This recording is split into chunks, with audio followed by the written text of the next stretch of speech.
Wakazi wa vijiji vya Maleli, Taa na Kakathe katika eneo bunge la Lamu Magharibi wanakabiliwa na baa la njaa na uhaba wa maji safi kufuatia kiangazi ambacho kinaendelea kushuhudiwa katika maeneo hayo. Oliver George na taarifa hii kwa kina. Huku makali ya njaa yakikeketa maini kaunti nyingi humu nchini, kaunti ya Lamu inashuhudia baa la njaa kwa kiwango ambacho hakijawahi kushuhudiwa hapa.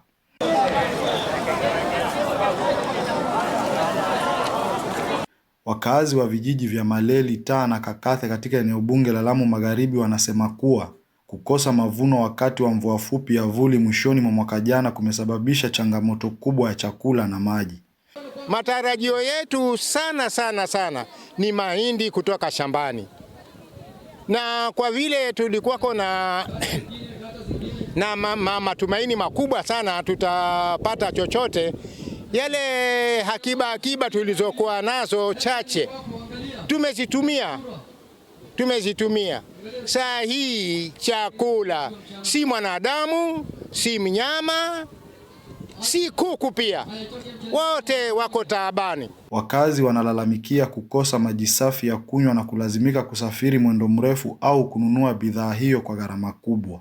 Tumechimbiwa vidimbwi na serikali ni sawa, lakini kwa sababu mvua haikunyesha, then kuna uhaba wa maji. Kupata maji ambao kuwa ni masafi binadamu anaweza tumia, kuna umbali wa karibu kilomita 11.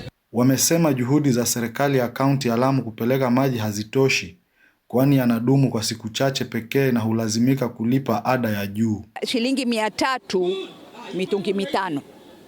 Wale wanaojimudu wanaweza kununua, wale ambao hawajimudu, yale maji ya kibonde yanaweza kupatikana saa hii ndio wanaokunwa, wanaopikia, wanaofanya kazi zao zote ndani ya nyumba, na maji yenyewe yenda kuisha ni haba. Serikali ya kaunti ikapanga programu yake kuwa inatuletea maji kila mara moja kwa wiki, kila eneo la hii area ya Witu. Buza la maji liko hapa Witu litakuwa likitu supply, lakini kwa masikitiko kuna wakati mwingine tunaambiwa buza lenyewe halina mafuta, kwa hivyo haliwezi kusupply maji. Wakati wa ugavi wa chakula cha msaada, wazazi walisema baadhi ya wanafunzi hulazimika kukosa shule kwa sababu ya njaa na ukosefu wa maji. Njaa inatuathiri kiasi cha kwamba wewe mzazi unatafuta karo ya shule ya mtoto, hata watoto wengine kufika wakati huu wengine wako majumbani kwa sababu ya njaa, kwa sababu utatafuta karo ya shule na mtoto analala njaa. Itabidi kile kidogo ulichopata unasaidia mtoto apate kula, na yeye mtoto anabaki nyumbani haendi shule. Kwa hiyo hilo swala la njaa linatutatiza. Sasa tunatafuta msaada kwenu, ikiwa utawezekana tupate msaada ili tupate kujiendeleza.